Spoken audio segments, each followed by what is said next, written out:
Hello, thank you for watching my video. I recently heard some advice on growing a YouTube channel, but really it could be any creative project. That is, to lean into the things that make you unique. Use your strengths. Don't try to be what you think others expect. You have something no one else has, your unique voice. Of course, as an adult with childhood trauma, that is all easier said than done, but I'm going to go forward with my videos with this in mind. Really, this is a big aspect of healing, learning who you are and becoming able to express yourself honestly. So much of what we struggle with is the suppression of self for the benefit of others, trying to stay safe by hiding who we are and our true thoughts and desires. So this will be a good healing exercise for me as well, to keep this in mind when making new videos. What will this look like? I'm not entirely sure yet.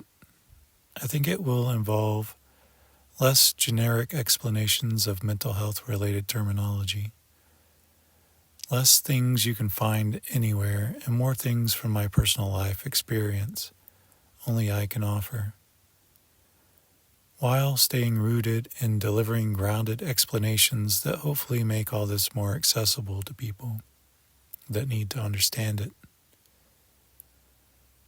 I enjoy writing, and I think I need to give myself permission to express that more. I am a creative writer, not a technical writer. Focus on my strengths. It seems like the topic of this video wants to be something to the effect of learning how to be yourself after a lifetime of suppressing that. That's an ambitious topic. Let's see where it goes. It's an interesting experience to live your life hiding who you are, even from yourself. Out of all the things trauma robs from you, this is one of the worst. What is life if you can't be free to express your true self? This really seems to be a problem that has existed for as far back as humans have written records of. The suppression of self for the perceived greater good of society or the family. Even today, so much of our division stems from others wanting to enforce their particular vision of what a person can or can't do, or like, or say. In an effort to not spiral too far off topic, I'll rein myself back in and maybe just look at this from my own personal experience. What was it in my upbringing that led me to feel I needed to lock my true self and desires away in some dark underground prison? A story that comes to mind is the time my dad bought me a used motorcycle. I was a kid that loved to ride my BMX bicycle. That was my escape. I would sometimes spend hours just riding up and down the road, lost in thought and daydreams. Of course, being outside was always safer than in the house.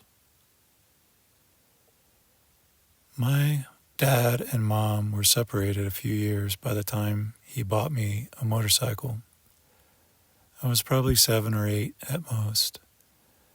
My dad liked riding them, and the expectation was that I should like it also. A few days after my birthday, we get home from school and my dad is there in the driveway. He shows me the bike, and I am very excited and eager to try it out. My mom is less excited and clearly upset with him for getting it for me. He ignores her, and I go ride it in the pasture beside the house. I, of course, ride as fast as I can, and being new to it, and unused to gears and the brake layout, I eventually crash into the barbed wire fence. I am scraped up and hurt. I walk back to my parents as a child does, wanting comfort and help. My dad is furious and takes me behind the house by the woodpile and spanks me. He tells me to stop crying, that I'm too old for that I am embarrassing him in front of my mom. Later in life, I learned that is what really upset him most. that he was proven wrong and my mom happened to be right. That I was still too young, or at least too young to be given total freedom with it. My father's embarrassment and need to control me in an effort to not feel his ego being damaged was a constant source of pain for me growing up. I use this as a small example of hundreds where the message I learned is, my own desire, comfort, ego, emotions, etc. all take a distant backseat to the wants of others. There was a tiny box where I was allowed to exist in, and if I ever stepped out, the consequences were severe. I also learned that even if I kept myself chained, that was not a perfect guarantee of safety, not by a long shot, which led to me developing learned helplessness as well. As I mentioned earlier, I also like writing, except I learned that I needed to be very careful who I shared my writing with. One of my mom's boyfriends, maybe husband, I can't keep track. I showed him a story I wrote.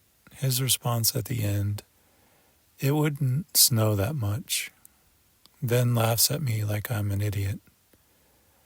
My dad was the same way, just focusing on what I got wrong, never what I got right. To this day, I have a part inside me that just finds the fault in everything I do.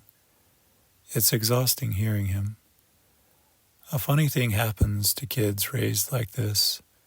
When they grow up and those abusers are not there to tear them down, they do it to themselves. It can get so bad that you just stop doing anything you enjoy. It's not that you hide it from people, you hide it from yourself as well. The lessons we unconsciously learn is safety depends on suppressing your true self, your true feelings, and your desires. So if this is something you relate to, what has been helping me is to do these things anyway. I recently started out just giving myself permission to draw something, anything. Then I did a watercolor and followed a tutorial of someone painting some cute owls. That part inside me was screaming, men can't draw cute things like that. Someone might see or find out. At the end, when I finished that painting, I was actually able to feel a bit of pride and joy. It was faint, but there. I have also started to put some of my drawings on these videos. Again, that part objected, but I have gotten positive feedback so far. And even if someone says something negative, I know that that really is a them problem and not a me problem. I hope you guys don't have to be as old as I am before you can start working on this, but better to start now than never. Thank you for watching this video. I hope it was helpful. If you are able, click the link below and make a small donation to support my work. Do you guys know of any sites where I could share my work and get it to others that would want to see it? Let me know in the comments. Please take a moment to like, comment, and subscribe to my channel. It will be a big help. Thank you.